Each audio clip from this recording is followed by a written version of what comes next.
Live from Toronto, Canada, The Conspiracy Show with Richard Syrett from Zoomer Radio, AM 740. And welcome to the Audio Imaginarium. Come on in, weary traveler. Hang your cloak on a peg, grab a stool, and come gather around the fire. There are stories to be told, and you are among friends. Happy Easter for those who celebrated today. Holy Week for 300 million of us Orthodox Christians begins Monday. What is this week for the quarantine? Is this 4 weeks of lockdown? I've lost track. I do find it interesting that we can safely line up outside grocery stores and wait our turn to go in and buy food, but we can't line up outside our places of worship to receive the most important food, Holy Communion. Have you seen this video of the man who was violently pulled off a bus in Philadelphia by, let's call them overzealous, over-officious police officers? He wasn't wearing a mask. Okay, so I get it. Big deal. Give him a mask. Wouldn't that have solved the problem? Just simply give the man a mask. Did they really have to pull him off the bus so violently? You know, what I've come to realize is when in the interest of slowing the spread of this virus, violent criminals are being released from prison and priests are being thrown in prison. At this point, I think we can officially say the cure may just be worse than the disease. We are, however, going to take a respite from coronavirus tonight. I think we can all take a little break. Speaking of gathering around the fire, the electronic bonfire, there are stories to be told aplenty over the next 2 hours. TV legend John Barbour is here. He'll be joining us live for the full 2 hours from his home in Lost Wages, Nevada. John was here last fall, having just published his autobiography, Your Mother's Not a Virgin, the bumpy life and times of a Canadian dropout who changed the face of American TV. And the creator and co-host of Real People will join me in mere moments. Carlos Cagini is my technical producer, and Ryan White is the live stream producer, and we are live streaming this radio program on my YouTube channel, Strange Planet. We had some TV rituals around our house when I was growing up. Saturday night, of course, was hockey night in Canada. Sunday was 60 Minutes, back when it was Mike Wallace and Morley Safer, and Wednesdays at 8 p.m. from the late 70s to about 1984, it was Real People. This was a program that featured real people as opposed to celebrities, real people with unique occupations and hobbies. And it's been heralded as the first reality TV show. The creator, co-producer, and co-host, as I say, here for the full 2 hours, not to talk only about Real People, but his storied show business career as a stand-up comedian, writer, TV talk show host, film critic, his friendships with Frank Sinatra, Dean Martin, Red Fox, Lenny Bruce, his interviews with Jim Garrison. John Barbour dropped out of high school in Toronto at 15 and was deported from the United States, where he sought his fame and fortune at 17. He's recognized, as I say, as the Godfather of reality TV, as the creator, producer, co-host, writer of the trend-setting hit Real People. He won the first of his 5 Emmys as the original host of AMLA in 1970, where he interviewed controversial anti-war guests like Muhammad Ali, Cesar, Chavez, and Jane Fonda. He was the first in America to do film reviews on the news, winning 3 more consecutive Emmys at KNBC's Critic-At-Large, and 10 years as Los Angeles Magazine's most widely read and quoted controversial critic. Prior to that, he was a successful topical stand-up comedian, appearing on The Dean Martin Show, The Tonight Show, and others, and in Las Vegas opening for Robert Goulet and Bobby Darin. Comedian activist Dick Gregory did the liner notes for his first album, It's Tough to Be White, and playwright Neil Simon did them for his second album, I Met a Man I Didn't Like. In 1992, John wrote and directed the award-winning The Garrison Tapes, which director Oliver Stone heralded as the perfect companion piece to his JFK movie 25 years later. In 2017, he wrote and directed part 2 called The American Media and the Second Assassination of President John F. Kennedy, which leading researchers applauded as the definitive film on JFK and the rise of fake news, which plagues America to this day. John said, quote, "I'm not a conspiracy theorist, just a storyteller." John Barbour, welcome back to The Conspiracy Show. How are you? Well, Richard, thank you so much. I feel like I've almost died, and you spoke in the eulogy at my funeral. That was absolutely wonderful. Thank you. And you mentioned some of the difficulties today because of the lockdown. We're in the third week of the lockdown. Did you happen to get the email that I just sent you? I did. I saw it's a wonderful parody of Mac the Knife by Bobby Darin called Lockdown. I'm going to try and load that up and get that in. If not... Oh, no, you must do it in the first hour because you're going to have a commercial break because your audience will indeed get a kick out of it. And you mentioned a policeman. I saw that video. They got on and they hauled some guy up. Well, this morning, guess what? Here in Eastern Las Vegas. Now, you know, Toronto is probably a 12 or a 14-hour town. New York is probably a 12 or 14-hour town. But Las Vegas, Nevada, is a 24-hour town. So when the lights go off in Las Vegas, it's like the lights went off all over the world. I mean, because this is the Vatican for 24-hour entertainment. And it's right now, it's like living in Rod Serling's Twilight Zone. And I wake up this morning to the news that some folks beat up a guy who wasn't wearing a mask. So I said to my wife, well, so much for social distancing. And of course, everybody is asking me how I feel about this lockdown. So later on, you will get to that. The song is only like a minute and a half or 2 minutes, but it is very funny, and I can tell you how I happened to do it and why I did it. But in any event, everybody asking me how I'm coping with this, and I must tell you, Richard, very honestly, it has not affected me in the least. Not in the least. Now you think, well, gosh, how can anybody say that? I mean, look at this. You know, I'm upset that the golf courses are closed. I mean, I spent 35 years perfecting my swing. And 2 years ago, I mastered my swing. And the next day, they shut down the golf courses. Timing is everything in life. When I was a comic, my timing was really good. But in real life, my timing wasn't so good. I remember one of my very early jokes in my act was that my luck is so bad. If I ever bought a cemetery plot, I'd probably drown at sea. And I'll tell you why. I feel almost every day of my life I have been in quarantine. Every day of my life, for me, Richard, has been an uncertainty. You mentioned I was born in Toronto. That's true. You didn't mention where I was born. I was born in the Salvation Army Charity Ward. My father deserted me in 1939. It was so horrible in our house. He enlisted in the Canadian Army and went off to the peace and quiet of World War II. And my mother brought uncles into the house like there were grapes. They came in bunches. I was out in the street most of the time when I was 6 years of age. And there was a reformatory on Kingston Road, just west of Main Street, called St. John's. I spent most of my time there because they had the greatest outdoor rinks. And then I was in the Manor Theater most of the time, where I could see a double feature for 5 cents, or I was in the jail on Main Street.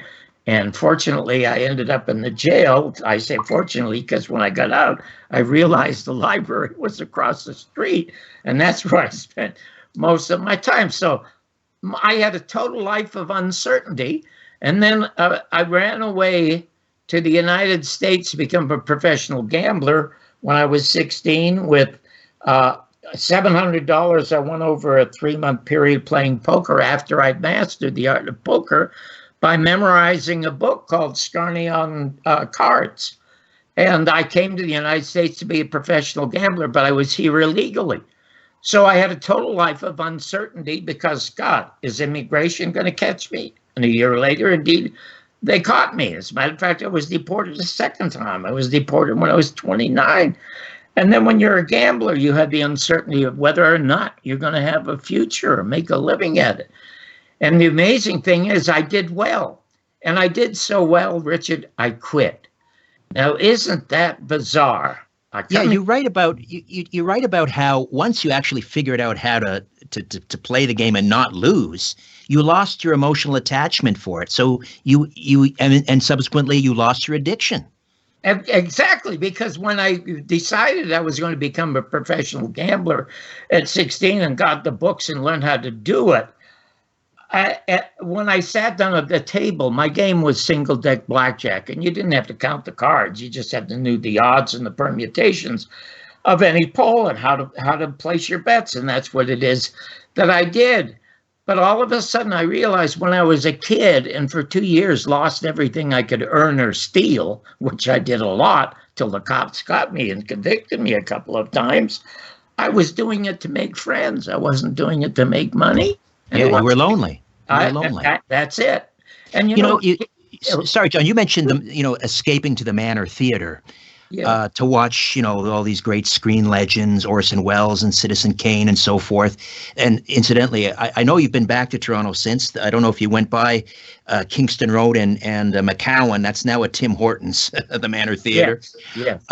But did you see Frank Sinatra on the big screen at the Manor? Because I want to talk about your first real life encounter with Frank Sinatra, because it's just fascinating. I'd be happy to tell you that. Just let me put this sort of in fast forward for you. So when I decided to become a comic, and I decided to become a comic because to me the best person on television at the time was a guy named Jack Parr, the original host of The Tonight Show.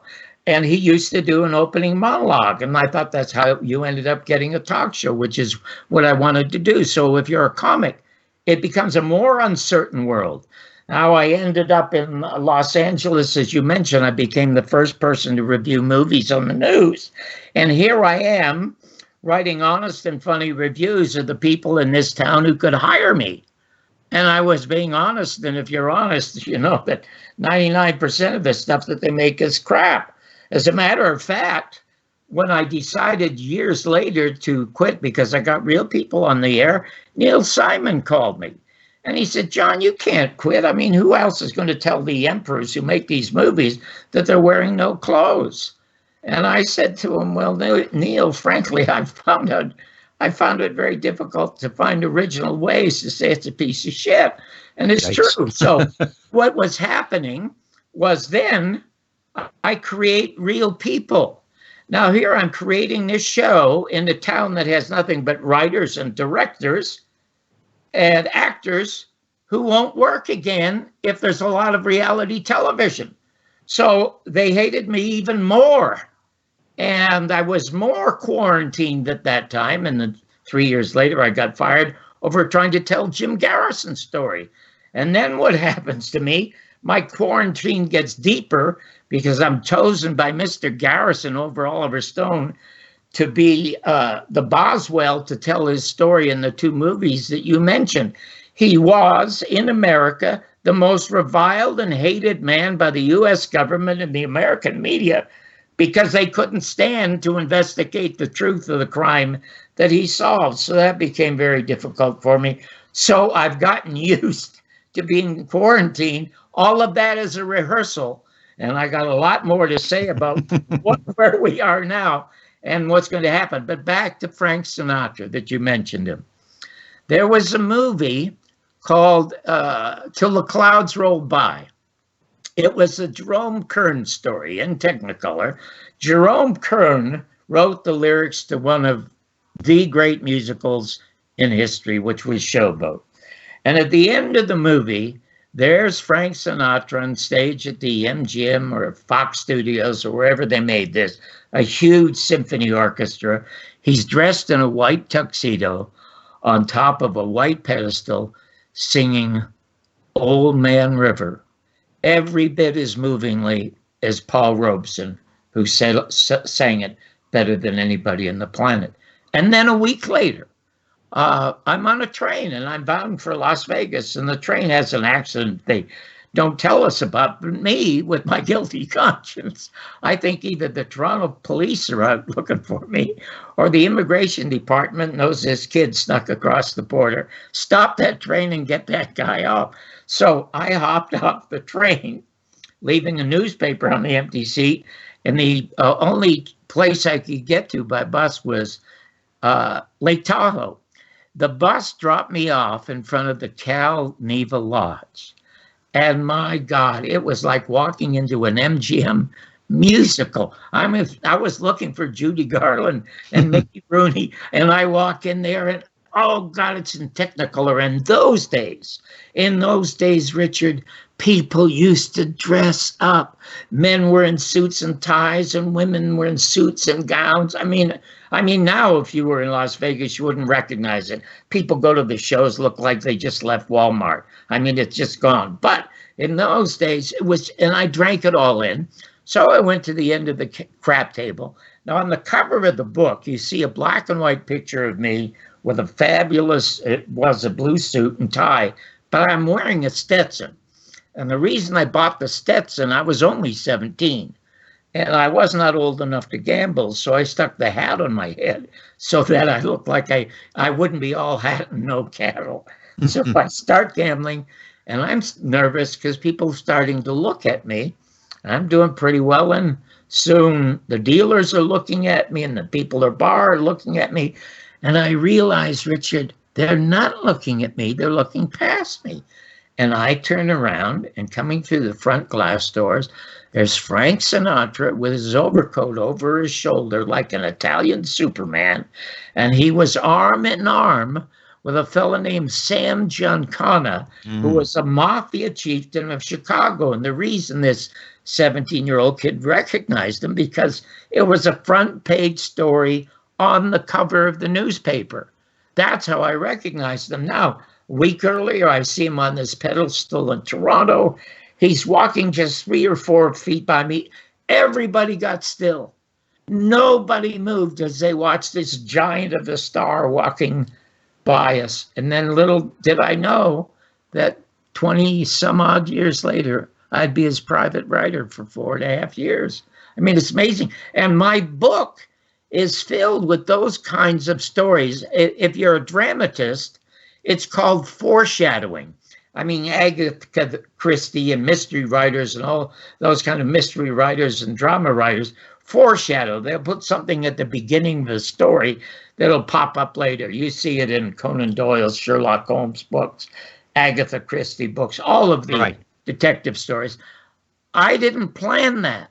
When I was recapturing my life, and I told it in one sitting over a 5-hour period, I never rewrote anything. As a matter of fact, I had to take out 300 pages to get it down to 700 some odd pages. I just wrote it once and that was it. And it was out of my system. And then I realized when I was finished, so many of the things that happened to me in the first part of my life popped up in the second part of my life. And one of the great things, of course, was meeting and getting to know really, really well Francis Albert Sinatra. Right. How did you come to write for him some 27 years after that first encounter? I was the film critic at Los Angeles Magazine. Gosh, you mentioned that. I don't know why that is, Richard. It's crystal clear. I want to tell you one of the things I miss. I miss being with you in Toronto right now, sitting next to you and talking to you. Because a year ago, when I went to Canada, when my book first came out, you had suggested to me that I hire this very bright Toronto PR lady named Deborah Knight. And I didn't. I didn't know of her, and I'd already hired somebody. So I rushed my trip to Toronto because I thought the media would welcome me with open arms. I mean, here's a guy that changed the face of American television, for crying out loud, told the most definitive stories about Jim Garris and the solving of the JFK assassination. I thought I would get medals and stuff.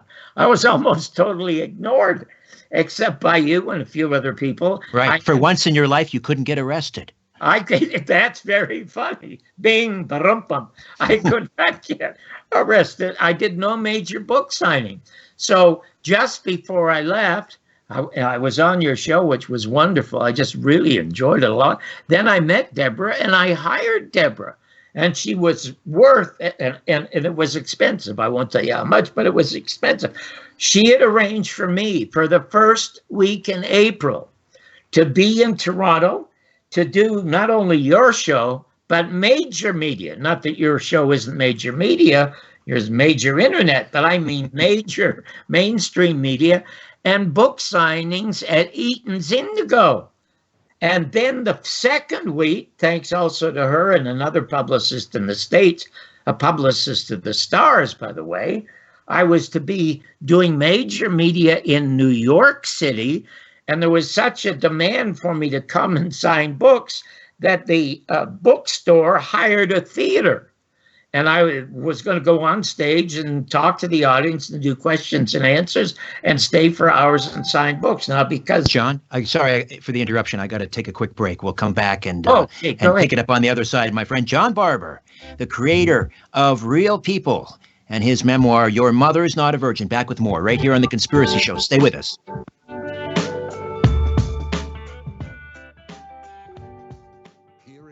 Shadows, where the truth often hides.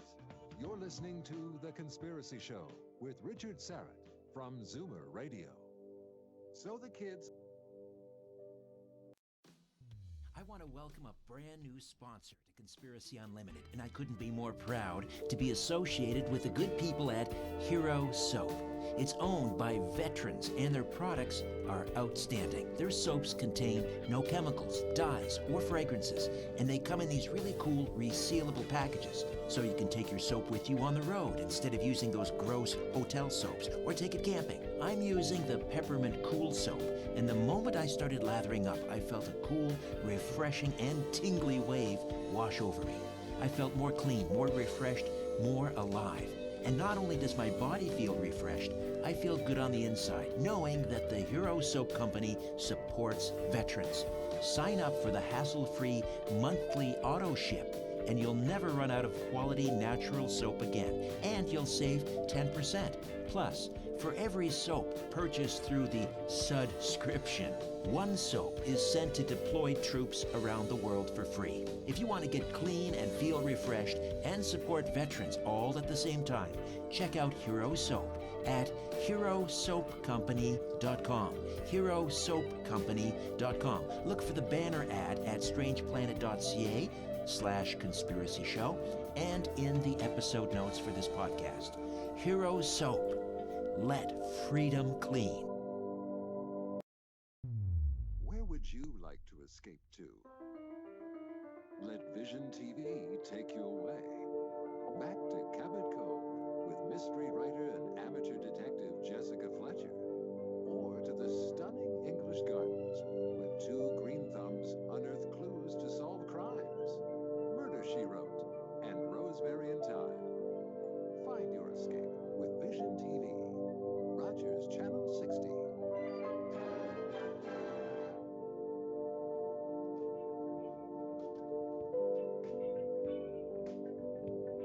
PIN numbers, passcodes, social insurance numbers. If they make you wonder how private they are, here's two more numbers.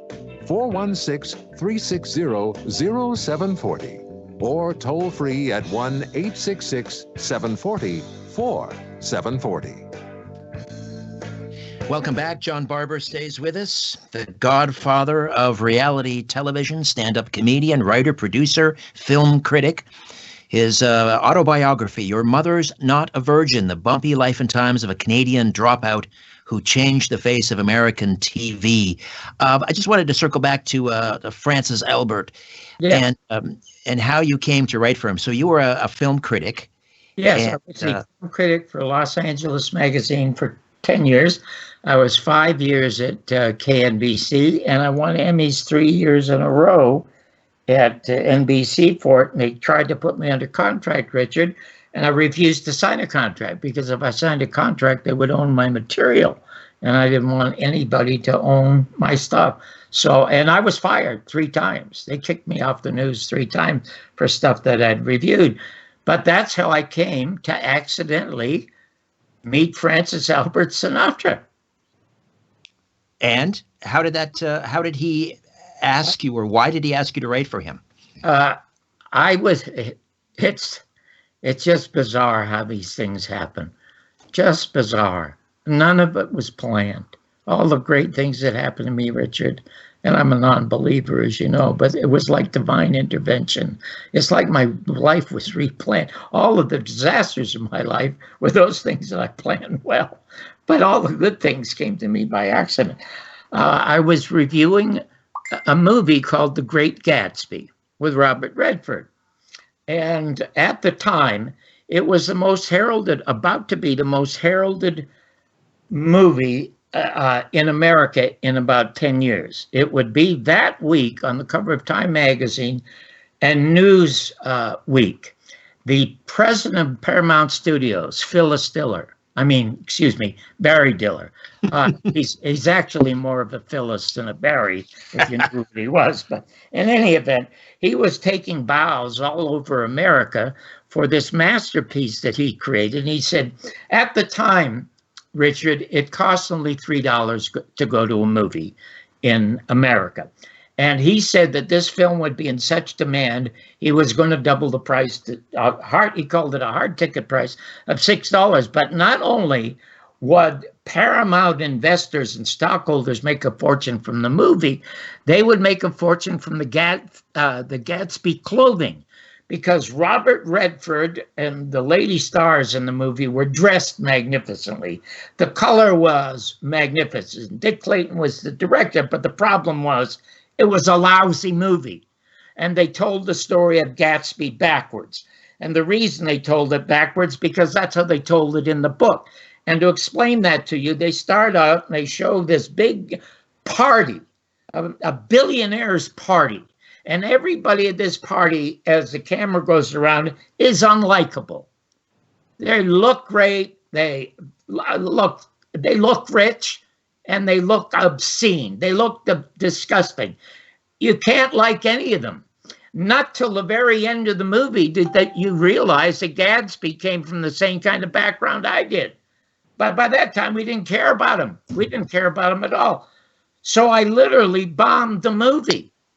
And the last line of the review was, in order for Paramount to get $6 for this film, they're going to have to charge $3 to get in and $3 to get out. Yikes. Well, in any event, that quote was picked up by everybody, and the movie justifiably bombed. Anyway, I got a call from a guy named George Slaughter. George Slaughter was the owner and co-creator of Laugh-In. Laugh-In was originally created by an English drunk named Digby Wolfe. That was the time of the sit-ins and everything during the protest movements of the late 60s. And he said, why not call it Laugh-In? George, being a smart businessman, ended up owning the show, but it was Digby who really crafted it. And it only lasted 3 years because, do you remember Rowan and Martin? Oh, yes. Okay, so it became known as Rowan and Martin's Laugh-In, which drove Slaughter nuts. It drove him into court with lawsuits, and the show died. But being a smart businessman, he had a contract to do some more variety shows. Anyway, at the time he calls me and he said, can I buy those jokes that you write for your reviews? He said to me. And I said, well, George, they're free. They're already in the magazine. You can just take them. I don't care. And he says, but there's so many and they're so good. And so I said, George, I have a better idea. Why not? I'm a critic at large. Nothing in Laugh-In is more than 8 or 12 seconds long. let me come on as your critic at large. Let me do my own jokes, and I'll help you write anything else. He said, when can you start? So I went the next day, and myself and George Slaughter and Digby Wolfe ended up writing. They had a special for 4 revivals of Laugh-In, and George refused to hire a host because he wanted sole credit for owning this show and being the producer of this show. And so what happens is I'm assigned to write a bunch of Sinatra stuff, and I'm thrilled to do it. Oh my God, you're kidding me! I'm going to write this up anyway. The show had no audience; everything was a laugh track. When Sinatra came in, he came in with his entourage again, and he can be very tough. And I was so afraid of him that I went to the very back of the studio, stood way 25, 50 yards from him, up near the roof. And Digby and George are on stage with the paper from the writers and the stuff that they wrote, and hand some papers. George Slaughter hands some papers to Sinatra. And Sinatra's very tough. Who wrote this shit? Who wrote this crap? And he's throwing papers on the ground. I mean, he doesn't even hand it back to George. Then George runs out of paper. And Sinatra said, well, is that it? And Digby handed him a piece of paper, and look at this. And he looks and he starts chuckling. And what I had done, one of the first jokes was about a guy in New Jersey who was in prison for a major crime, but he was interviewed by the Democratic Party to be a possible candidate to be the next governor. I forget the joke itself, but Sinatra loved it. It writes itself. And so he kept reading these New Jersey jokes, and he loved them because he was from Hoboken, for God's sake. Sure. And he said, who wrote this? And Digby says, Johnny. So he turns around, he looks way up at me, and he says, hey, kid. And he uses his index finger to call me down. Now, I'm no kid. I'm like 44, something like that. So I come scurrying down, and I'm standing in front of him, and he's looking at me. Now, I knew that he hated Rex Reed. Do you remember who Rex Reed was? Oh, yeah, another film critic. But he was a star film critic. I was just local. But he was in the national press, and he was on all kinds of television shows. He was even in a movie called Myra Breckenridge, but Sinatra hated him. And he's staring, and he's looking at me. He said, hold it. Aren't you the guy that's the critic on the NBC News with Tom Snyder? And I said, yes, sir. I'm the guy they call the heterosexual Rex Reed. Okay. Well, he started howling. Oh, my God. And then Digby says to him, well, John just put out an album with a liner notes by Dick Gregory called It's Tough to Be White. And he screams. He said, give me one. I want to show Sammy. And I said, oh, no, Mr. Sinatra. The LA Times bombed it. They said it was the worst taste comedy album in history. And he said, that's great. It makes me want to see it even more. Get it to me. He gives me his card. My secretary's name's Dorothy. Offices are across the street at Formosa Studios. Get it there right away. I messenger it myself to make sure it gets it. And I put it in Dorothy's hands. And I must tell you, to me, that was the end of it. It was over with. Oh, my God, I'm in seventh heaven, for God's sake. Sinatra likes my stuff. The very next day, I get a hand-delivered letter to my house. And it's on my wall, and it's in the book. And Sinatra says, you're all mine, and you and I are going to do something someday. And so then he called because he had to do a couple of engagements, and he wanted some jokes. So I wrote him a couple of jokes. He sent me 10 brand new $100 bills. Nice. And I called back. He gave me his private number, and I called him back. And I would call him Mr. Sinatra, and he kept telling me I had to call him Francis. John, you're a friend now. You're going to call me Francis. I said, would you do me a favor and just send me a check for $1? I don't care, so I can frame it, but I don't want to spend this money. And he said, John, if you don't spend it, you don't write another joke. And so whether I wrote one joke or a letter. Do you know Kitty Kelly's book, His Way? Yes, yes. The unauthorized biography, another lady he didn't like. But one of the letters I wrote for him to People magazine is quoted by Kitty Kelly in the book as coming from Sinatra. It didn't. It came from me. And I did that for 4.5 years. Now I'll tell you the warmest story to me about Francis. I'm going to get you to hold on to that story, John. Okay. We're going to take a time out here, and we'll do that right after this. John Barbour, the creator, host, co-producer of Real People from 1979 to 1984 on NBC, and his memoir, Your Mother's Not a Virgin, Bumpy Life and Times of a Canadian Dropout Who Changed the Face of American TV. Back with more in a moment. Don't go away. Fasten your seatbelt and put your tray in the upright position. You're about to leave everything you know behind on The Conspiracy Show with Richard Serrett from Zoomer Radio. It's not easy selling. My Strange Planet shop is filled to the rafters and bursting with great gear. Check out the Toxic Male and the Protect Our Power Grid t-shirts. My personal favorite right now, though, is my line of t-shirts celebrating carbon dioxide, the miracle molecule that makes life possible on our planet. But there's more than just t-shirts. There's mugs, phone cases, great hoodies and sweatshirts, tote bags, stickers, and more. The proceeds from the Strange Planet shop goes to support the work I do here. They help make this podcast, Conspiracy Unlimited, and my weekly radio program, The Conspiracy Show, all possible. So, get on up to my Strange Planet shop today. Just go to strangeplanet.ca. Remember, Christmas is coming. It's a strange planet. Get the gear. The extra offers are incredible. I saw Indigo, Nike, HelloFresh, Kobo, major brand names. Even my favorite coffee roaster. You know, those points really pile up. You can cash them in whenever you want. Redeem them all at once, or redeem just some of them and let the others ride for even more cash back later on. You're in total control. Of course, I went ahead and applied for the card. The Carbon Rewards program powered by Brim, where you can save on everything, everywhere, all the time. Get all the details at carprewards.ca. That's carprewards.ca. Let the fun begin. I love my job because I get to help advise people in making some of the most important decisions of their life, planning and enjoying their retirement. Janice Honeyman, Portfolio Manager, Mackey Research Capital. For over 20 years, I've helped my clients build their wealth, save on taxes, and plan their future. And you know what? It feels good to help. Go to janicehoneyman.com to see what my clients are saying about me. To speak with Janice about your retirement plan, call 416-860-7781.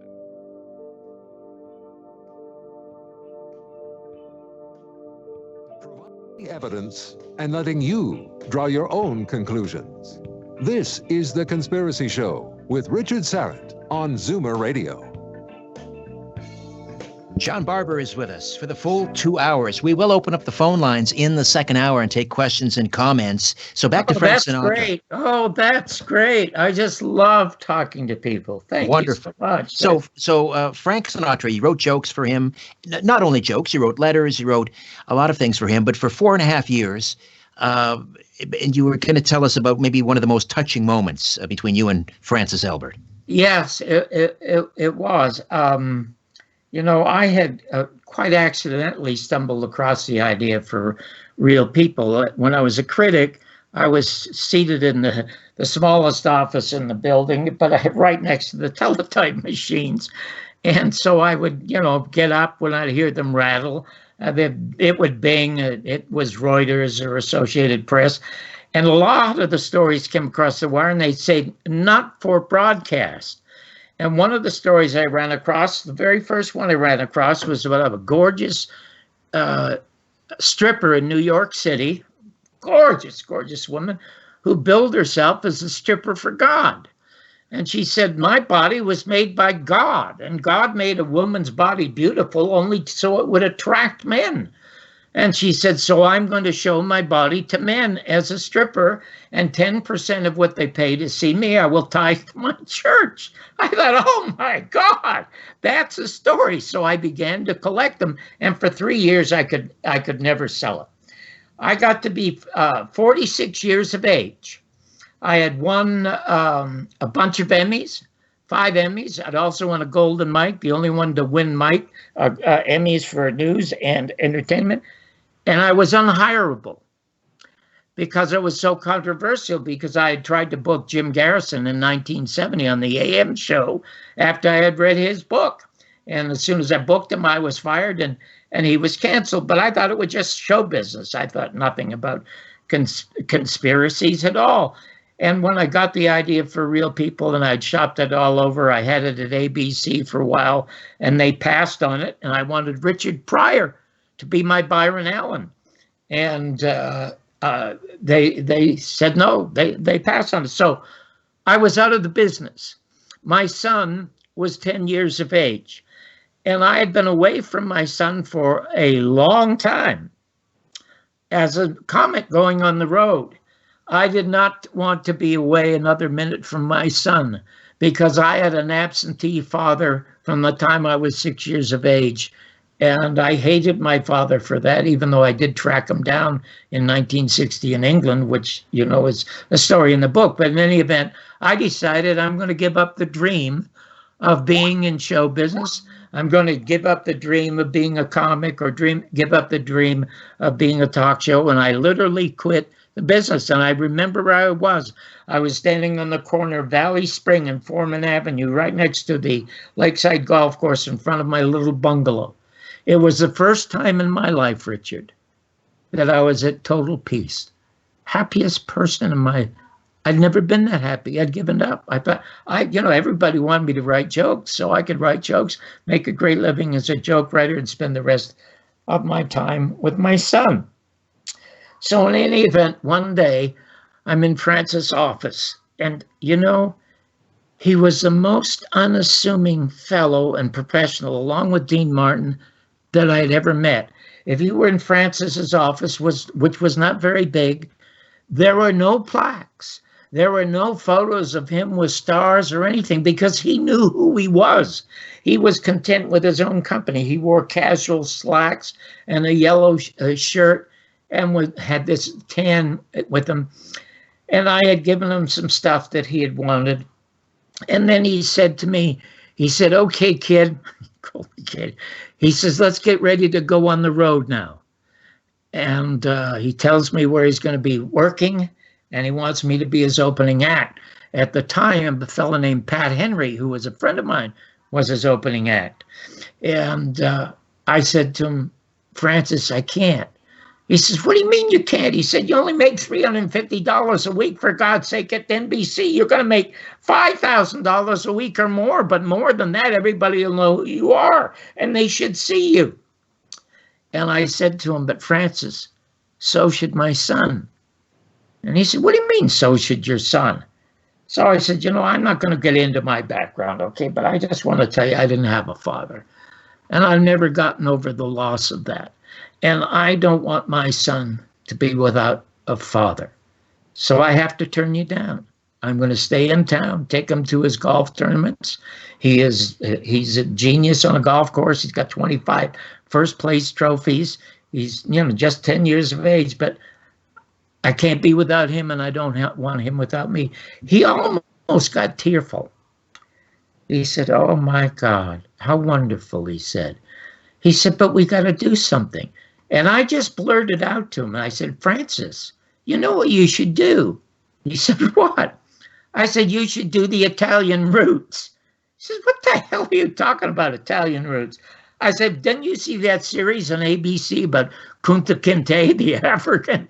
They went back and did all his roots and made a star out of the writer of it and the actor of it. I said, you should do an Italian Roots. He said, what? I said, listen, Bing Crosby died last year on a golf course. He was 77 years of age. You don't hear any of Bing Crosby's songs today. He said, hold it, kid. He was my idol. Don't be putting him down. I said, I'm not. I'm just saying that he was an entertainer. You are not just an entertainer, you're a social force. Because if you and your Rat Pack hadn't sung High Hopes for John Kennedy, he and Jackie would have never gotten into the White House. And there's no doubt about that. And it's true, that's what happened. And his eyes lit up. He said, well, what are you talking about? I said, here's what I'd love to do. Let me come to your place in Palm Springs every weekend for the next 6 months or a year. I will sit you down and I'm going to ask you questions about your life. But in the final tapes, you will never hear my voice. You're going to be looking into camera and telling your story. I will find people over 4 decades who've been romancing to your songs, who got married to your songs or divorced to your songs. I'll find people who loved you. I will find people who hate you. And the first time I saw you was 17 with Sam Giancana. He froze and he stared at me. I thought he was going to punch me. All right, we're gonna hold it right there, John. We'll take a quick time out, come back, and you'll tell us the rest of this story. John Barbour, he's got 1 million of them, folks, and they're all in Your Mother's Not a Virgin. Well, not all of them. Quite a few. Back with more in a moment. Stay with us.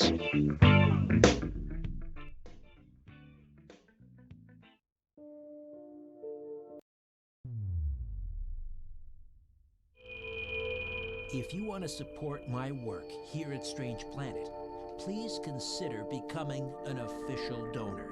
It's easy. Just go to patreon.com/Strange Planet. There are several donation tiers to choose from $1 per month to $50 a month. For the month of December, new donors at the $10, $20, and $50 per month tier receive a free mug from my Strange Planet shop. Donors in the $20 tier also have their names appear on a crawl during the YouTube live stream of my weekly radio program, The Conspiracy Show. And donors in the $50 tier receive a special on-air thank you on my radio program. Whatever you give, your support helps keep my radio program and this podcast going. Help me pursue the truth wherever it leads. Patreon.com/Strange Planet. Thank you, and God bless.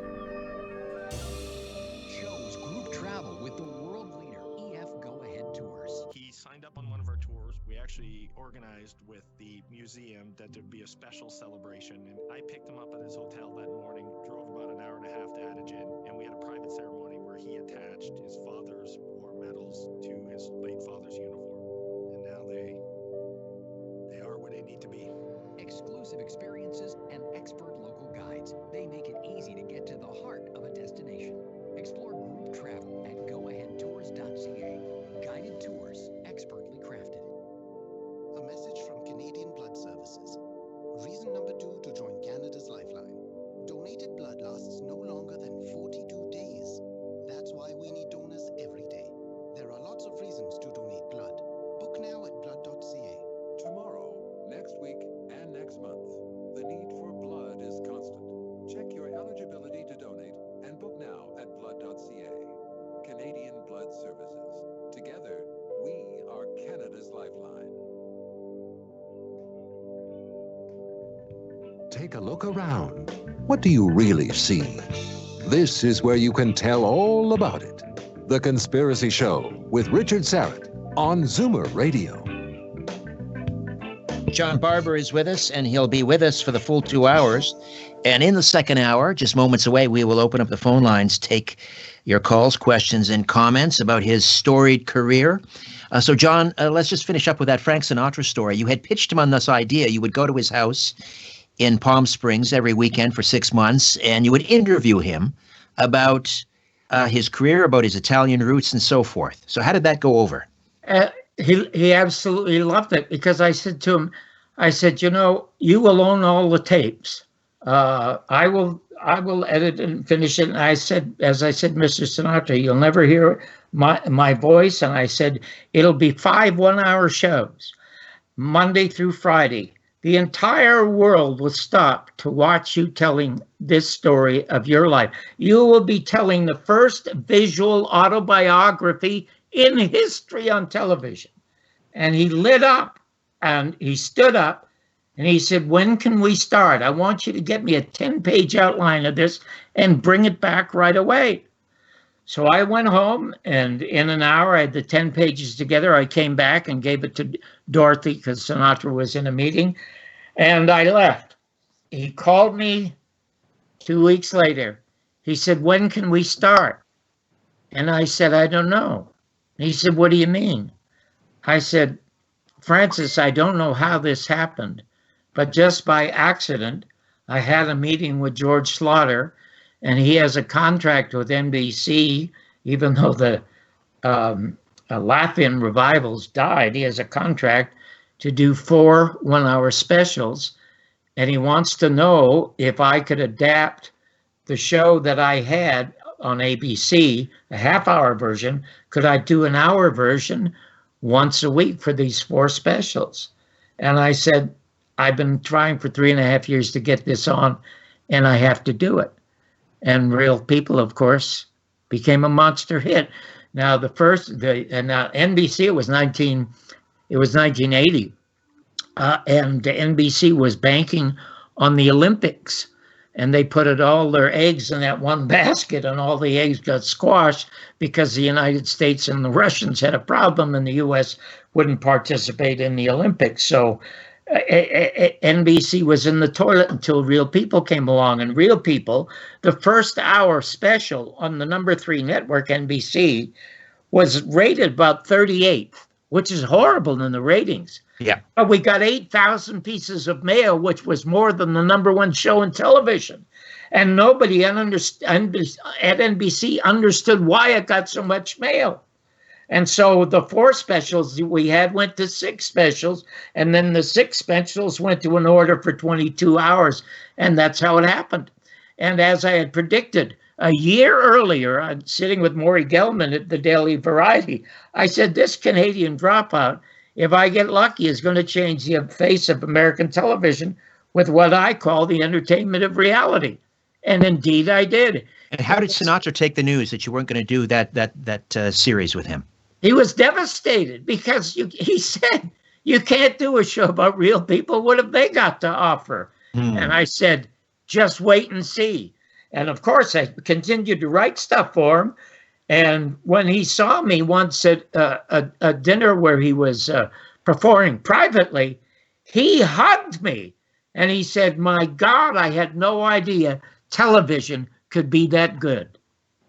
Wow. When was the last time you saw him before he died? We had a falling out over the death of Robert Kennedy and the autopsy of Robert Kennedy that I don't really want to get into right now, unless one of your callers asks me afterwards. And since yours, and if a caller asks me, I'll answer it. But if you ask me, I won't answer it. Oh, geez, thanks a lot. but since it's called the Conspiracy Corner, and I love you and I love your show, I would like to have I'd like to comment a little bit about what it is that we are going through. Sadly, not only just in this country, but in Canada and absolutely all around the world. So if you'd like some of my observations or comments about that, I would be more than happy to talk a little bit about it. And of course, in doing that, you can't neglect to talk a little bit about Trump, since he's the president of the United States for a while. Right. Well, we've got about 5 minutes here before the break. And I wanted to, staying in the show business vein, if we could. Sure. Because, Dean Martin, always one of my favorites. I thought, everyone loves Frank, but I thought the one performer who just made it so effortless, like he was just, like it was rolling off the back of a, water off the back of a duck. It was just so effortless with Dean Martin. Yeah, but it wasn't in the beginning. No. Not for Dean at all. And Dean was the most professional entertainer I had ever met in my entire life. He was the best prepared entertainer I ever met in my life. And he was so sweet and so warm and so true to his word. Now, he started at NBC doing a variety show, And NBC thought they were hiring the Italian Ed Sullivan. And as the Italian Ed Sullivan, he would say, well, here's a singer, and here's a comic, and here's a puppeteer, and here's a dance act. And it was bombing. His show was absolutely and totally bombing. And his director was a guy by the name of Greg Garrison. And anyway, Dean went to Greg when he heard that he thought his show was going to be canceled and said to Greg, you know, I'm better off making movies. I'm not cut out for television. And Greg says to him, Dean, let me tell you something. More people will see one lousy hour of your show than all of your movies combined. So don't give up on television. And Dean said, well, they're going to cancel it. And Greg said, that's because you're not Dean Martin. And you're not Ed Sullivan. You must be Dean Martin. And he said, what do you mean I must be Dean Martin? He said, what are you? And Dean said, I'm a saloon singer. Yeah, and you like, what do you like? Well, I like a little booze. What else do you like? Well, I like pretty women. That's right. And that's how you should be on your show. You should open your show sitting at a piano bar with a drink in your hand and then surrounded by a bunch of girls called gold diggers, you know, because that's the only kind that would be attracted to you because you're rich and famous. You're Dean Martin, the saloon singer. So Dean said, if I can talk them into having me continue to do it and try it that way, would you produce it? And Greg says, no, I don't want to produce a television show. I just like being in the booth directing it. And Dean said, Greg, if you produce it, I'll give you half of the show. And Greg said, it's not the half of the show that I want. And Dean said, what is it you want? Greg said, if I'm going to produce it, I have to have the final say of the show. You're just the entertainer. And Dean looked at him and said, will you shake on that? And so they shook hands. So what happened is Greg Garrison became the producer of the show. The show became so successful that Dean Martin became the richest and the largest owner of RCA stock in the United States and a mega millionaire many, many times over. And even after he died, his handshake held up in court. And until Greg died, he got half of everything from the Dean Martin show. And when we come back afterwards, I would like to tell you a couple of additional stories about Dean Martin and Greg Garrison, and then look forward to taking some calls. Plus, also, I want to chat just a little bit about what we're going through because people need to be able to smile. And I have some of the most terrific, funniest fans who have sent me stuff that your audience should hear because it is just wonderful. And then I want you to find that song. I've got it all queued up. We'll do that in the second hour, I promise, John. Yeah, and when you just ask me to introduce it because I need about a minute and a half to set it up, why I did it for Bobby Darin. Okay? All right, will do. John Barbour, Your Mother's Not a Virgin, the bumpy life and times of a Canadian dropout who changed the face of American TV. JohnBarbersWorld.com. And time permitting, we'll also talk a little bit about Jim Garrison as well. Back with more of The Conspiracy Show. My name is Richard Serrett. Don't go away.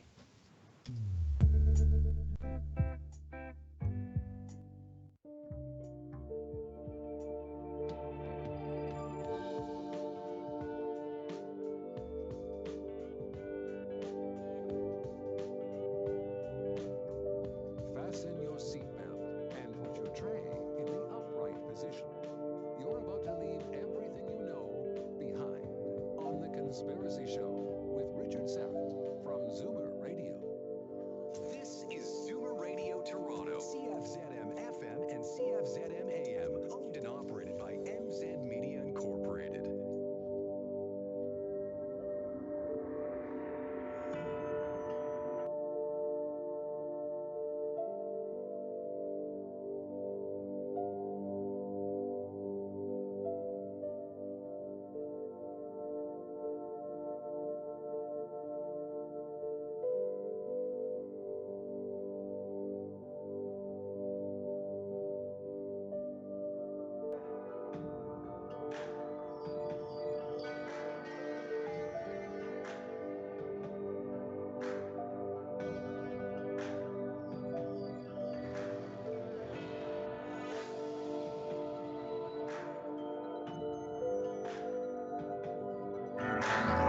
Live from Toronto, Canada, Earth.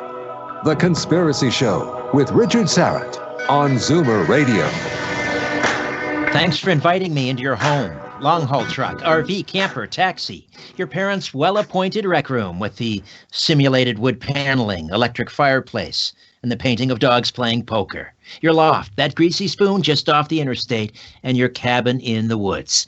Happy Easter, and hello to all of you listening in to this transmission on our flagship station. 740 kilohertz on the amplitude modulation band, 96.7 megahertz on the frequency modulation band, Zoomer Radio here in Toronto. Hiya to those tuning in on one of our affiliate stations across North America. And hey, you streaming us live on zoomerradio.ca, and those of you streaming us on the Zoomer Radio app, those watching the live stream at my YouTube channel, Strange Planet, and the faithful and loyal supporters who gather every week without fail in the YouTube live chat. However and wherever you're listening, I bid thee the warmest of welcomes, and I thank you for your fine company. TV legend, writer, producer, stand-up comedian John Barbour, the creator of Real People, is here.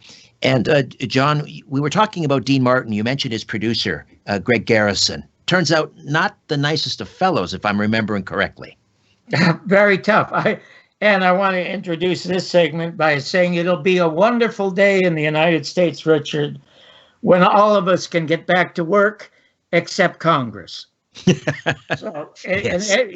about Greg. Okay, I am and was just a comic, and I was a regular. I was on Dean's show 3 times. The third time I was on the show, they did the dress rehearsals in front of a live audience so that they can test the shows. And then they iron out all the kinks, and then the audience gets to stay if they and then they shoot the actual show or the actual show.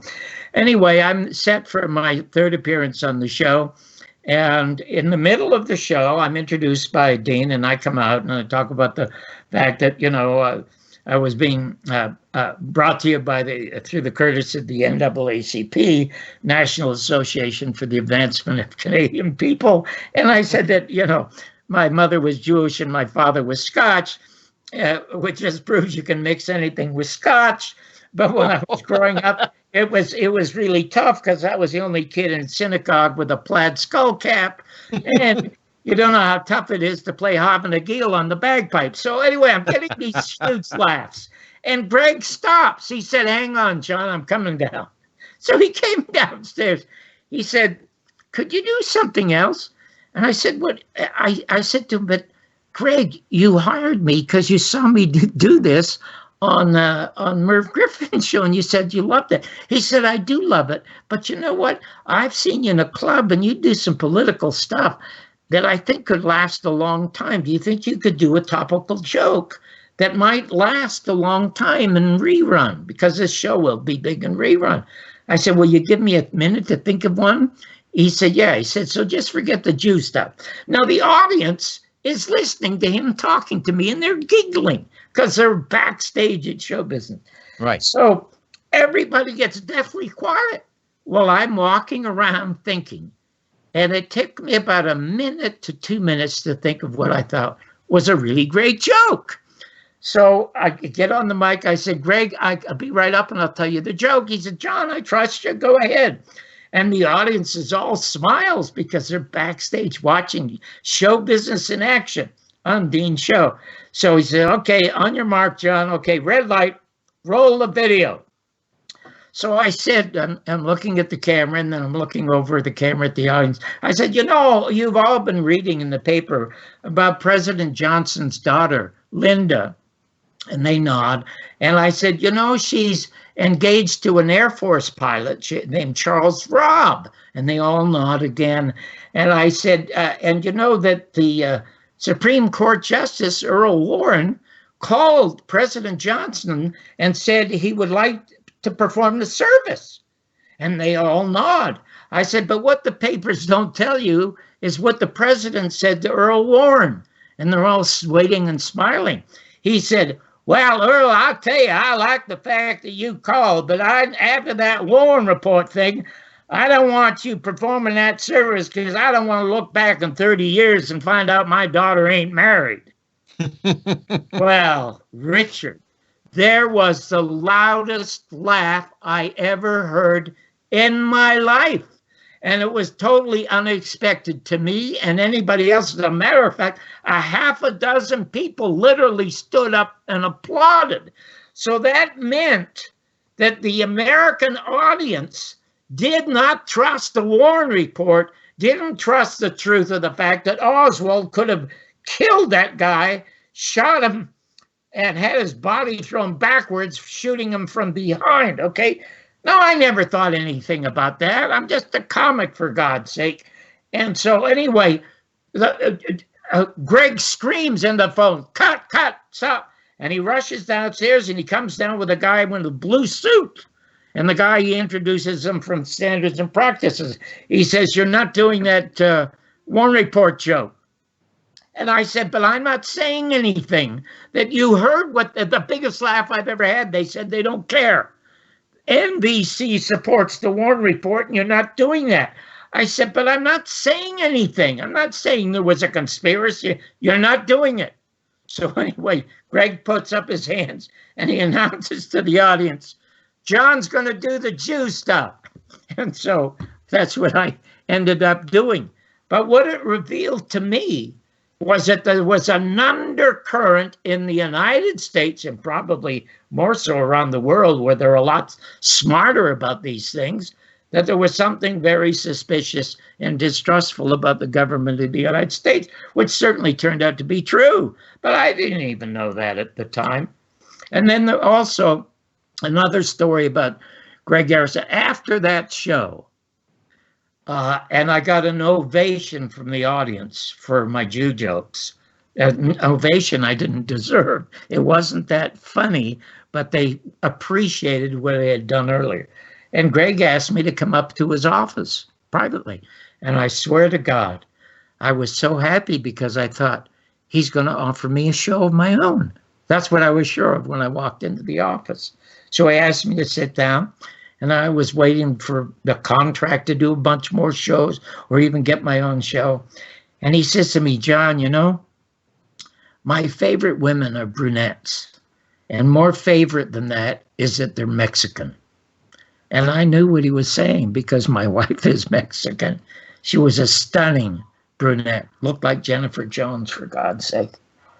And I knew what he was going to say. So he says to me, would you mind if I asked your wife for a date? Oh, my gosh. And I said, Greg, I don't know why you're asking me this and not my wife, because with your reputation, I know that you womanize and have these adulterous affairs all around town. It's all over town.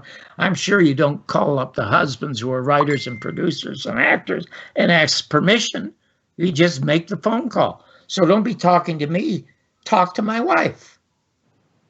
And he said, you don't mind if I talk to my wife? I said, no, it's not up to me. It's up to my wife. If she wants to date you, she date you. If she doesn't want to date you, she won't date you, okay? But I can't answer for her. So are you done with me? I get up to leave, and I get to the exit. I turn around. Oh, I said, by the way, Greg, do you think you're more attractive than Frank Sinatra? And he said, what do you mean? I said, well, my wife, Sarita, used to sing with the Earl Hines Orchestra. And Sinatra was there many times whenever he got to San Francisco to listen to her sing because he loved Earl Hines and tried to date her twice. And twice she turned him down. So if you think you're a better man than Francis, be my guest. My word. He never called my wife, and I never got to do the Dean Martin show again. Now, this is how I ended up on The Tonight Show with Frank Sinatra. I get a call from Francis, and he says, hey, kid. He called me kid. I'm 46 or 47 now. Hey, kid, how would you like to be on the Dean Martin show again? They're roasting me, and you're the first guy I asked for. And I said, well, I wouldn't be so sure about that, Francis. He said, what are you kidding? He's my buddy. He calls me back 3 hours later. And he says, what on earth did you do to my buddy? And what on earth did you do to Garrison? I said, I didn't do anything. I said, my wife didn't do anything either. Maybe that's the reason. Well, he howled. And so he said, well, I'm going to have something better for you. We're going to do something, damn it. He said, I'm going to get you as my opening act somewhere, sometime. And then he called me later that day. And he said, I got it. And I said, well, you got what? He said, you're on. And I said, I'm on what? He said, I'm doing the Tonight Show, and you're the first person I'm booking. Now, Johnny Carson tried to sabotage it, and I don't want to get too much into that unless one of your guests asks, but in any event, that's how I got to do the Tonight Show. Because he also was not that fond of Carson. He knew the difficulty that I had with Carson. And so that's what happened. Now, if you go to my site, you can see Sinatra in that episode, johnbarbersworld.com. And you will also see me roasting Red Fox. And the reason Red Fox came about, because Francis called me and could not believe that he could not get me on Dean's show when Red Fox could. And he asked me what had happened. And I said, well, Francis, when I started in this business, Red Fox was my mentor. My wife, who sang for Earl Hines Orchestra, knew all the black performers. That's why Dick Gregory did my liner notes. That's why I got to know Red Fox. My wife said, he's filthy, but he's funny, and he's somebody you should know, because he never bombs in front of an audience, even if there are 8 people there. So he became my first friend, and he was the only lifelong friend I ever had in show business. And when I got my first variety show, even though it was local in Los Angeles, I gave Red Fox his first appearance on television where he could entertain, and it led to Sanford and Son. And I call it Sanford and Son because his real name is John Sanford. You can also see that. But anyway, I was explaining to Francis, I said, Red is my dearest friend, and he was my mentor. And he got a call from Greg Garrison because, you were the king, of course, and they're going to call you to roast you first because you and Dean are friends. Dean let Greg run the show. And, that's really nice that Dean kept his word, even though he had to turn you down. I said, but when Red Fox was called, Red Fox said, I want Johnny Barber to be on the Diaz to roast me. And Garrison said, no way, and hung up. And Red called him back. And he said, wait a minute, don't hang up in my face. What do you mean Johnny Barber's not coming on? And he says, he's never coming on this show again. And then Red said, well, find yourself another nigger. Oh, dear. So Greg Garrison had no choice but to put Red Fox on because Red was the biggest comic in America at the time. And there I am. And it's a really, really more entertaining story when you get to the book because all of the other guys on the Diaz had their jokes written for them. I wrote my own material. There you go. I just want to interject. John Barber was quoting Red Fox there, folks. That was Red Fox's saying that. Yes. All right. I want to get back to Dean Martin here for a second because there's another very touching story that really shows such a warmth and loyalty of Dean Martin that has to do with your young son at the time. Yeah. And playing a round of golf. Tell us about that. Oh my gosh, I had forgot. Oh my God, and about 10 years ago, I was thinking about that because my son was older now when he was an executive producer at Criminal Minds or one of those shows in Hollywood. And I was looking at an old video of my son. Oh my God, he was the Caucasian Tiger Woods. Shot his first competitive 69 when he was 13 years of age against Phil Mickelson, won the Canadian National when he was 15. But when he was 4 and 6, he was on the news long before Tiger Woods was ever on the news. And one day I'm at Riviera with my son, And Lucille Ball comes over and said, "Oh, God, I just gave Ricky's clubs away to somebody else. They would have been perfect for your boy." And I said, "Well, thank you." And so she left. And then Dean came by because he saw Lucy and then saw my son and watched him. Now, Dean played golf every day at Riviera Country Club, and he played against two guys who were literally golf hustlers. And they would say their handicap was 4 or 6, when really they're scratch. Every day, Dean Martin lost $1,000 to $2,000, 7 days a week, and he could afford it. It was that, but he loved golf. And anyway, he sees Christopher, who's 6, and he said, "Can I watch you hit balls?" And Christopher's hitting balls, and "Yes, sir," and "No, sir." And then Dean says, "How would you like to play golf with me?" And my son turned around and looked at me. And I said, "Yeah, son, certainly." I hadn't the foggiest idea what Dean had in mind.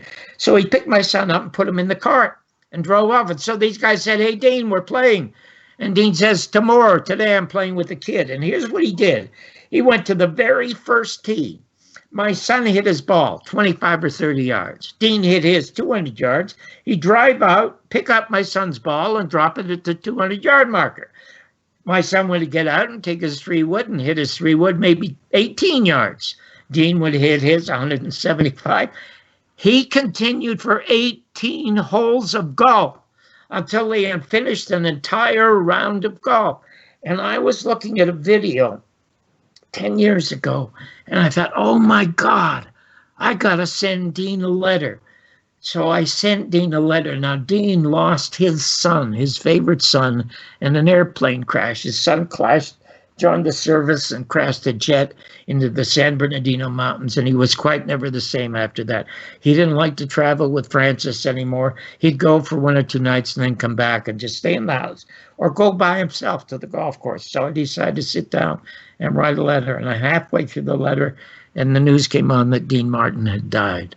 Right.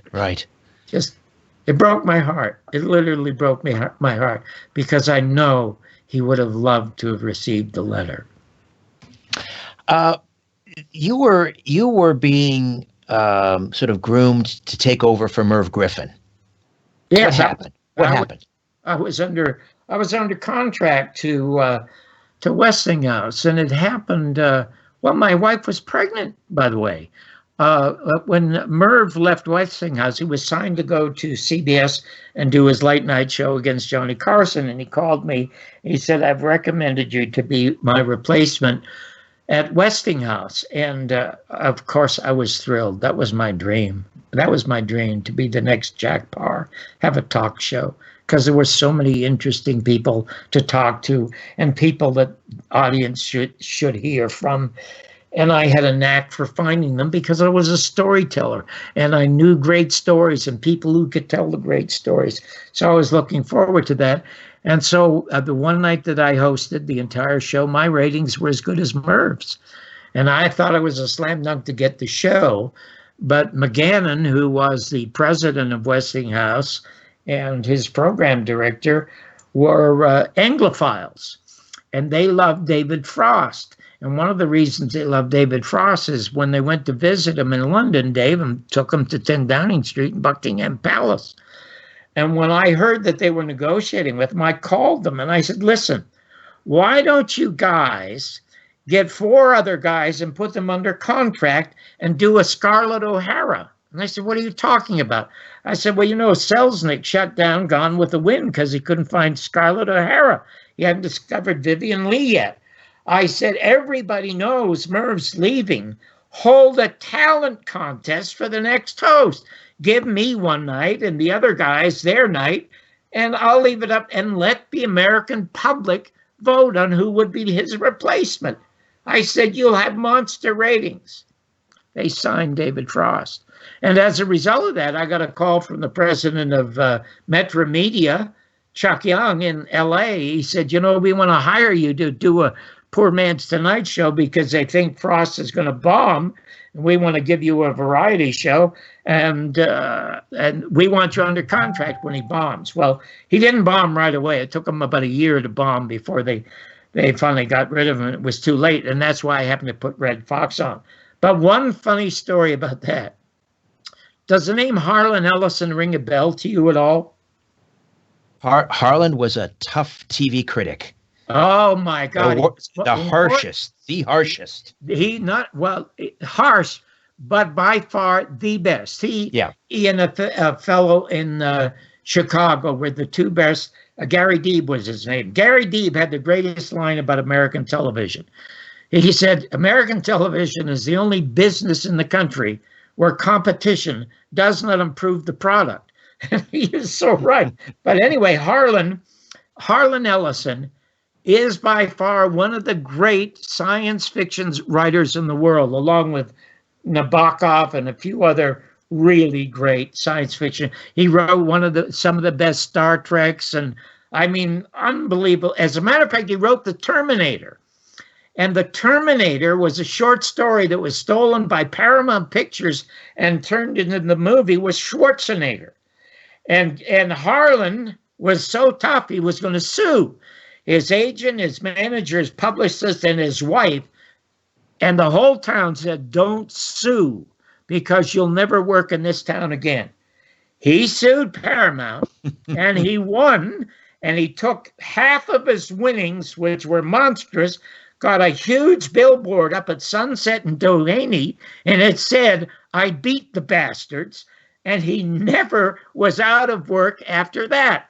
I've got to take a break here, John, but when we come back, I know Harlan wasn't particularly kind to you in some of his reviews, but he wasn't at all. But we'll get you to tell that story on the other side. John Barbour, my guest. JohnBarbour'sWorld.com is the website. Back with more in a moment.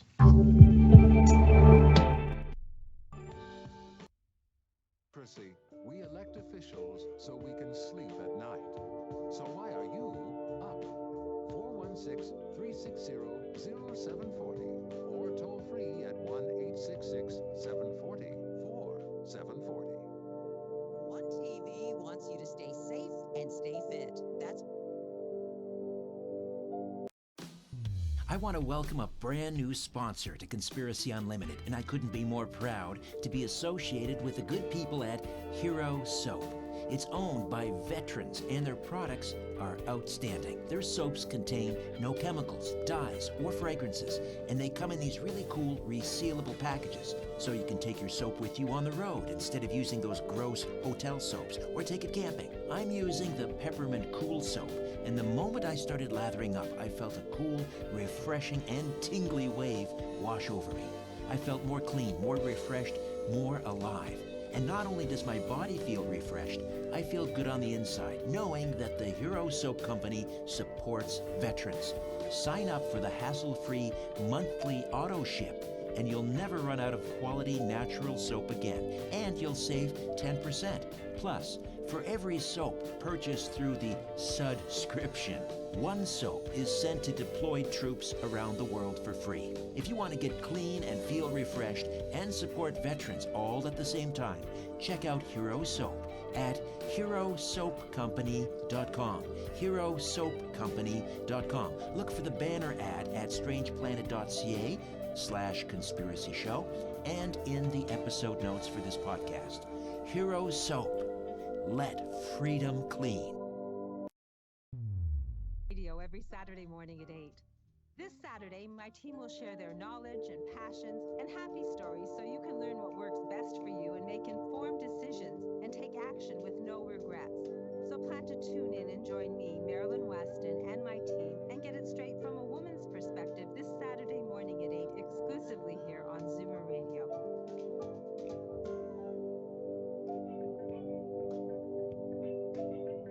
You're listening to The Conspiracy Show with Richard Sarrett from Zoomer Radio.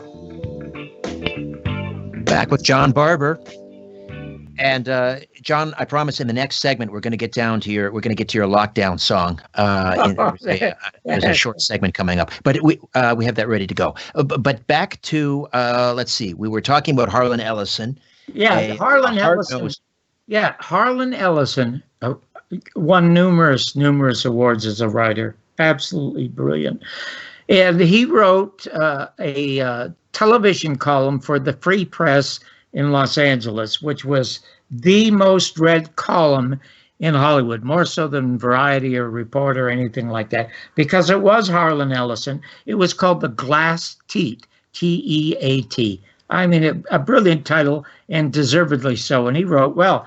Anyway, he happened to review my appearance on the Merv Griffin Show, and he called me a gay, called me a fag.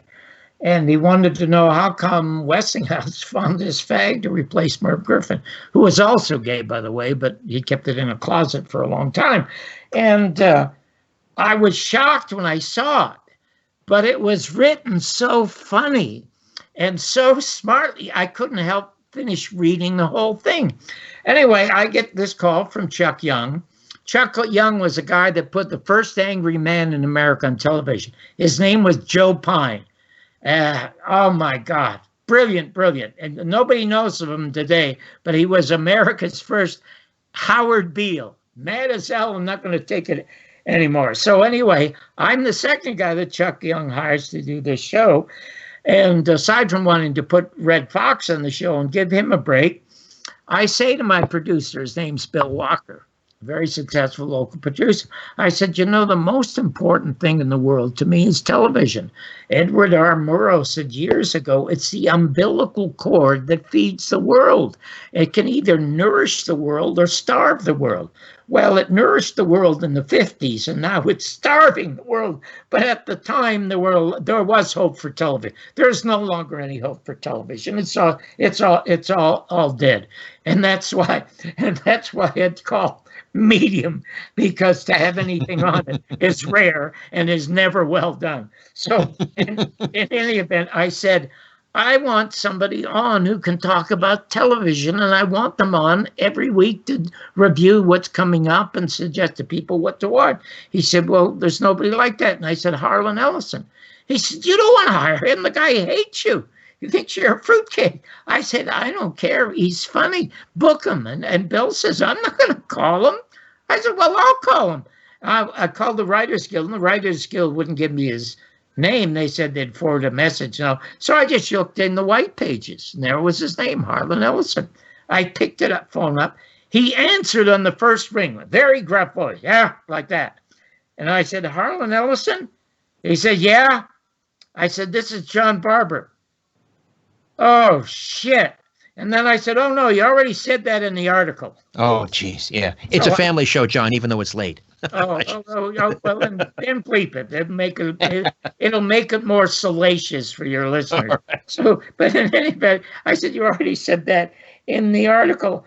And I said, Harlan, can you talk as well as you write? He said, what a stupid question. I said, no, it's not a stupid question for my purposes. He said, what are your purposes? I said, Chuck Young has just hired me to do a late night show because in spite of what you said about me hosting my own show, Chuck Young thinks that Frost will bomb and that they'll have me under contract. I would like to have somebody on every week to talk about television, and I'd prefer it be you if you can speak as well as you can write. I said, it only pays minimum, but, you know, you'd be like a regular if you would want to do it. He said, are you kidding me? I said, no, I'm very serious. He said, well, I'm not going to change my mind about you. I said, I'm not asking you to. As a matter of fact, if you come on the air and put me down, I'll defend myself, okay? And we'll have a feud on the air. I don't care. It's great television. So he shows up. Now, what happens is everybody in town knows Harlan Ellison is going to be on my first show. No, I'm not as well known as Harlan, but the ratings were terrific. So Monday after the show, I get a call from Chuck Young. And Chuck says, John, I'm stunned. You did really well. I love the show. I love the content. I'm really pleased with what you're doing. And he said, the whole town was watching. He said, but you never guess who just left my office. And I said, who? He said, Harlan Ellison. I said, terrific. He said, what do you mean? I said, well, Chuck, give a guy a show. I mean, he's really verbal. He's really smart, and he deserves to have a show.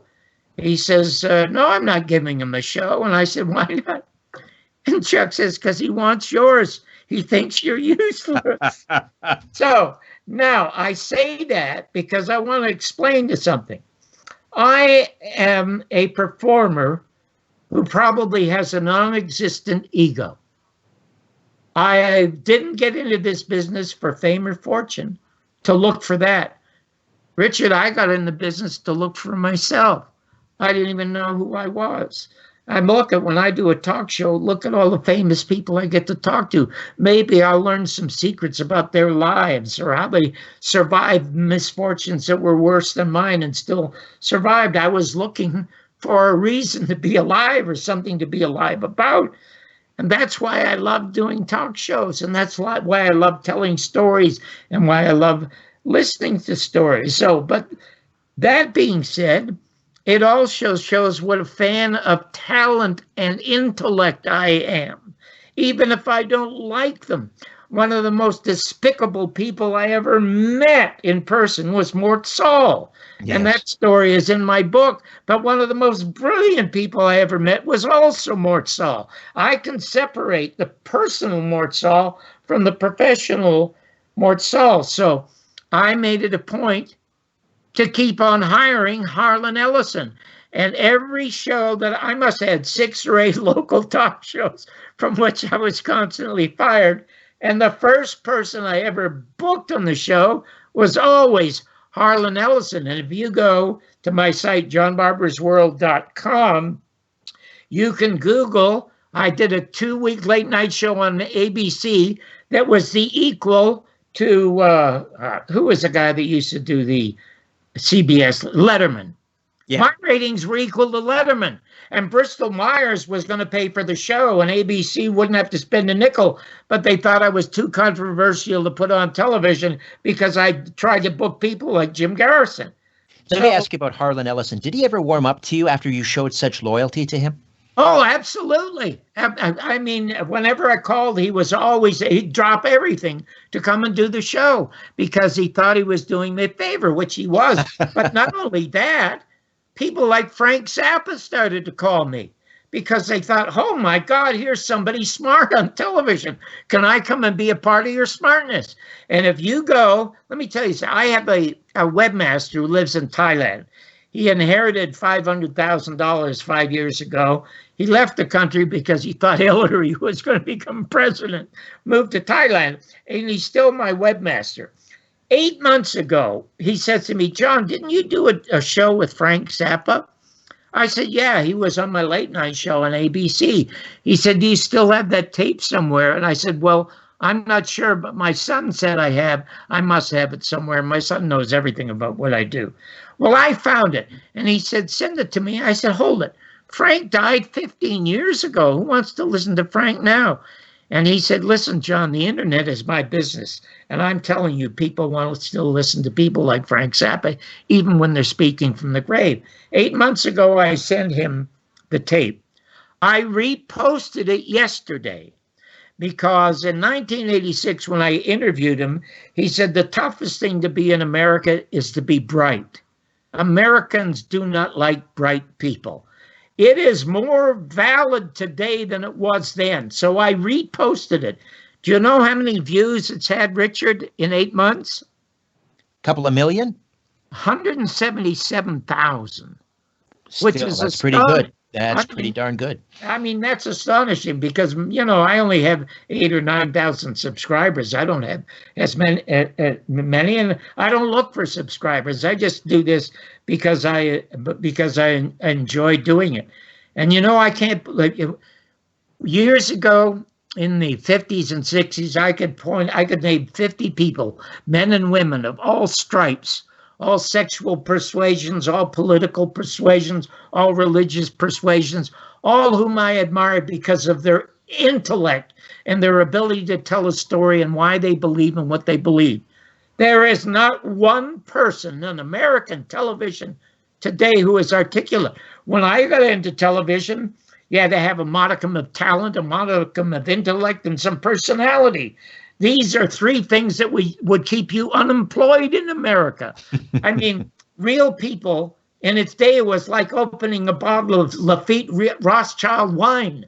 Superb wine, but if you leave wine out for 30 years, it turns to vinegar. And the only talent you need today to be a reality star is an absence of shame. American television American television is an absolute disgrace. And almost everything about America, I must tell you, is a disgrace. So, but in any event, a couple of things about this lockdown business. What is going to be difficult for most people to find out the worst company they have when they're locked down is themselves. Yeah. They're going to have to finally face themselves. And one of the good things that can come out of this is people are going to suddenly realize that there are a lot of things and a lot of people that they can do without. So when this is over, and it will be over because as the Bible says, this too shall pass.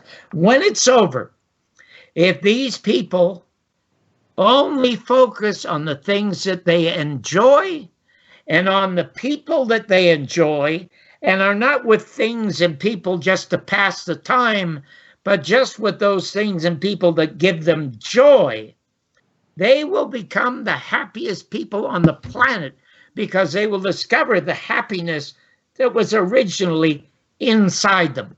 Indeed. I got to take a time out, John. We'll be back. Okay. More with John Barbour right here on The Conspiracy Show. Don't go away.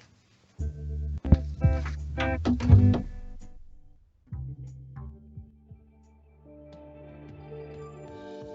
holes in the darkness. The Conspiracy Show with Richard Sarrett from Zoomer Radio. To see the light, call Richard now at 416-360-0740 or toll free at 1-866-740 or 740. My Strange Planet shop is filled to the rafters and bursting with great gear.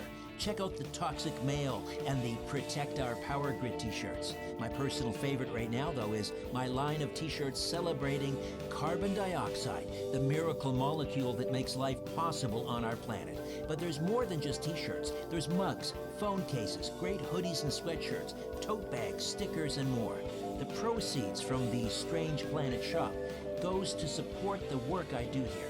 They help make this podcast, Conspiracy Unlimited, and my weekly radio program, The Conspiracy Show, all possible. So, get on up to my Strange Planet shop today. Just go to strangeplanet.ca.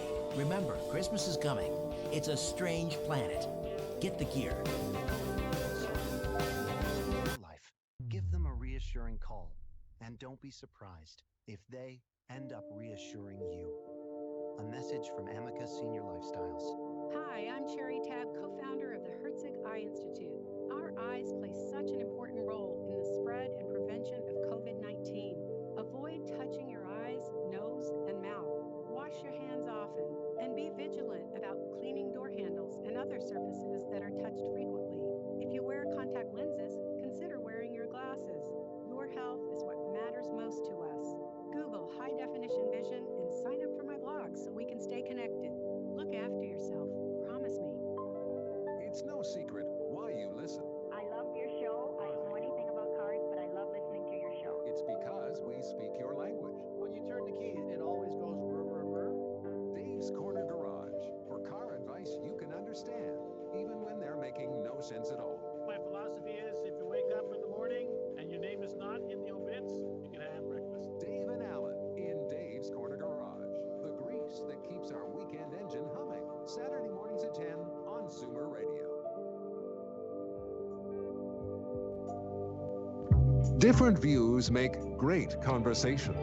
This is The Conspiracy Show with Richard Sarrett on Zoomer Radio.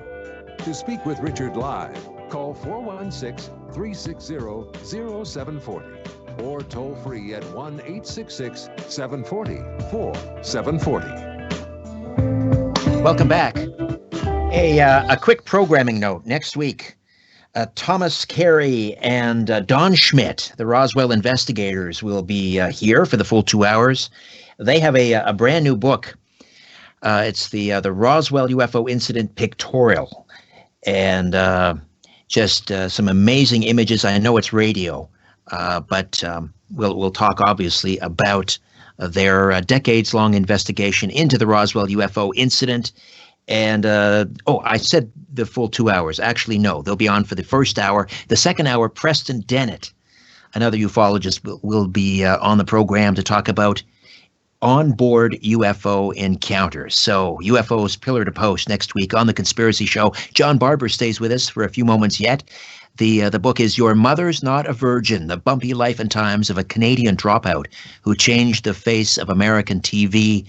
And John, I know you mentioned earlier that you used to open for Bobby Darin in Las Vegas. Yes. And you have a little parody song I'd like you to set up, and we'll play that. Okay, quick question. How much actual airtime do we have? We have about 4 minutes here. Oh, my God. Oh, my God. That's not enough because I had a couple of really funny stories. No, we can do those after the break, but this segment is about, we have 4 minutes. You can set it up and play the song. Yeah. Oh, okay. When I was doing Real People, one of the guys I hired was a fellow named Mark Russell, a great piano player, but he was also a great satirist. He used to write very funny political songs. I don't know if you remember his name, and you wouldn't. I remember him. I remember Mark Russell. Okay, there you go. Do you remember a guy named Tom Lehrer? My chemistry teacher used to play his records in high school. Oh, there you go. Well, Tom Lehrer out of Harvard University did the same.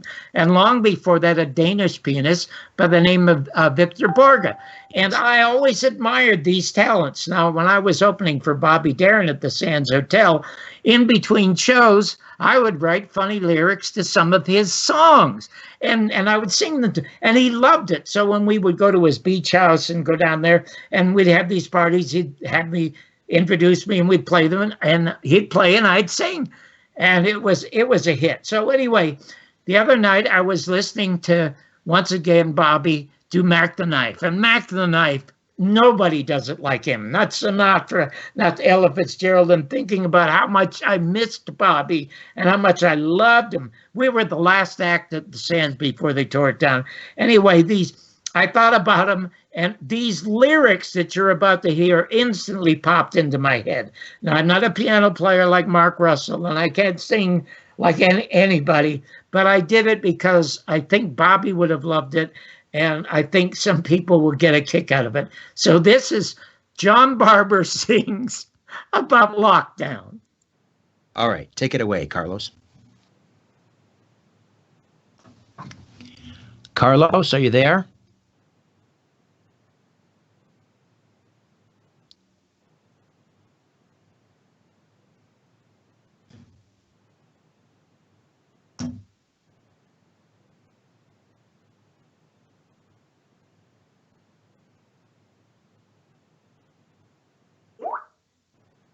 What happened to Carlos? The song is playing, but we can't hear it. Oh, you got to be kidding. People can hear it, but you and I can't hear it. Oh, God, that's just, so you haven't heard it? Yeah, I have. No, we need to stop because, anyway, he's playing it. Okay.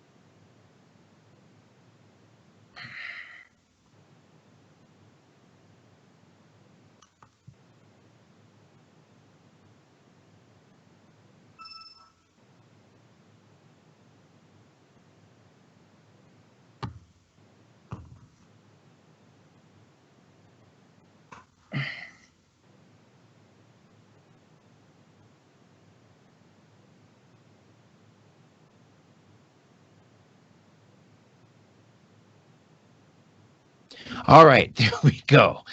John and I couldn't actually hear the song playing. I did hear it earlier, though. So that's John Barbour's tribute to Bobby Darin's version of Mac the Knife. Now, I wish I could have heard it. Oh, my God, I haven't heard it since it first aired. So I'm going to have to listen to the rebroadcast of your show just to find out how it sounds on real internet rather than my stuff. Anyway, so living in I said, people are going to have a tough time discovering themselves. The other thing is that, in America, 75% of all people working who are married have to hold two jobs. The husband has to hold a job. The wife has to hold a job. So what is going to happen is now a lot of them are forced to stay home because, they're supporting two kids, two cars, and a house. And I'll tell you what's going to happen. Divorces are going to spread faster than the disease. And in a few lucky cases in 9 months, there might be more people in the country. But I think that soon, husbands and wives, with the shutdown, a lot of couples, Richard, are going to discover that sex is just a temporary vaccine against boredom. And I have a funny story from golf. They shut down the golf courses. And the only golf course is a golf course. How much time do we have in this segment? I think we should probably save this till after the break. Okay.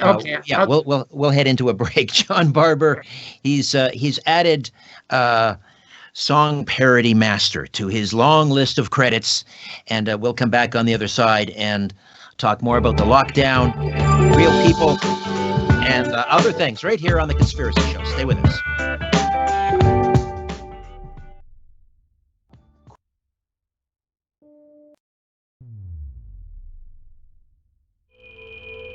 If you want to support my work here at Strange Planet, please consider becoming an official donor. It's easy. Just go to patreon.com/Strange Planet. There are several donation tiers to choose from $1 per month to $50 a month. For the month of December, new donors at the $10, $20, and $50 per month tier receive a free mug from my Strange Planet shop. Donors in the $20 tier also have their names appear on a crawl during the YouTube live stream of my weekly radio program, The Conspiracy Show. And donors in the $50 tier receive a special on-air thank you on my radio program. Whatever you give, your support helps keep my radio program and this podcast going. Help me pursue the truth wherever it leads. Patreon.com/Strange Planet. Thank you. And God bless. Deep breath and exhale. What can you do to improve the air quality in your home? Julio at Pollock's Carpet Market says switch to Pure Wool, the safer fiber proven to reduce indoor air contaminants within hours of installation and for years to come. Prices at Pollock's on in-stock wool carpet and rugs have been drastically reduced, as has the installation time. Now save hundreds of dollars on Pure Wool at Pollock's on Roncesvalles Avenue and breathe better air. Pollock's Carpet Market. You know those commercials we did about the new Carp Rewards program powered by Brim Financial? Yeah, you earn reward points wherever you shop. 1%, 5%, even up to 30%. And cash them in whenever you want. That's it, but there's more. You also get no foreign exchange fees. The card I had before charged me 3.5%. Free global Wi-Fi too. And there's even more features. I know. We need a lot more commercials. Let's just tell people to go to carprewards.ca and see for themselves. Go to carprewards.ca.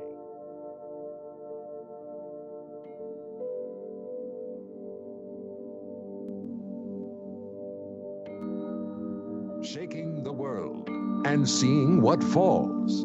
This is The Conspiracy Show with Richard Sarrett from Zoomer Radio. Welcome back. Just a few moments remain with John Barbour, johnbarbersworld.com. And just let's spend a few moments. I know you want to finish up with some lockdown observations, and then I want to ask you about Jim Garrison in the time that remains. Well, first off, I just want to say what a lovely day to be a bank robber. I mean, you could walk into a bank in Nova Scotia with a mask and nobody's going to say anything. And you go up to the teller and you say, give me all your money or I'll sneeze on you. I'm going to tell you a couple of lighter stories rather than get in, and then I'll close with some comments about Jim Garrison. A lady friend of mine is retired, and her husband, they're quite well-to-do, and her husband spends all his time playing poker. Goes to the casinos every day and plays poker, or wins or loses, it doesn't matter. That's how he spends his time with his 5 buddies. So what his wife did, she built a poker table in their house. So they're good in there, and they're social distancing. And they're sitting around the poker table, and they're playing poker for hours. And guess what they're playing with? What? Rolls of toilet paper. And then I have another woman. She's really funny, and she's telling me the truth because she sent the pictures. You know, it is very tough to get masks. I mean, hospitals can't even get masks. You can't get them at any of the drugstores. She has a 12-year-old son and a 14-year-old son. And guess what they made masks out of? Toilet paper? No. They're hockey jock straps. Oh, Lord. Dear Lord. Yeah, that would work. I could see that working. And then I have a friend of mine, Jeff Peterson. He's a golfing friend of mine. He's quite well-to-do, and of course, it has to stay home with his wife. And they've been practicing social distancing for years. But anyway, they're locked down now, and they're not getting along. So he said they went to a marriage counselor. And of course, they had the 6 feet in front of the marriage counselor and 6 feet apart. And all his wife does is complain about even now that Jeff is the unsexiest, least erotic, least masculine man she's ever known. He never kisses her passionately or anything. Said, whereupon the psychiatrist got up and walked around and grabbed his wife and tilted her head back and gave her the biggest French kiss right on the mouth, which he said his wife seemed to enjoy a lot. And then very matter-of-factly, the psychiatrist goes back and he sits down and he says, now, can you at least do that 3 times a week?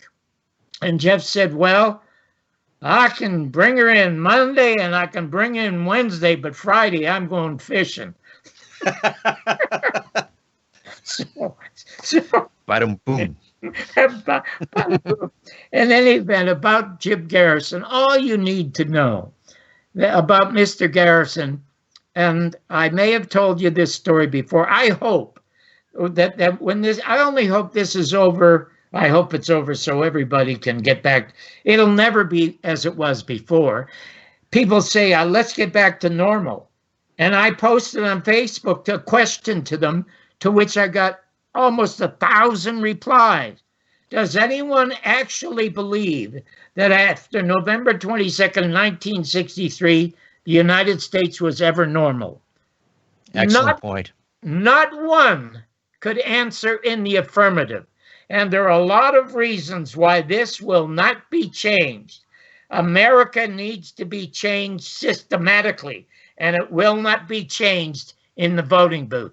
Mark my words. I hope I get to come back to you again later, and I'll explain to you how and why there is only one way that this society can become more human and more successful. But Milton Friedman said that real change only happens as a result of a crisis, either real or perceived.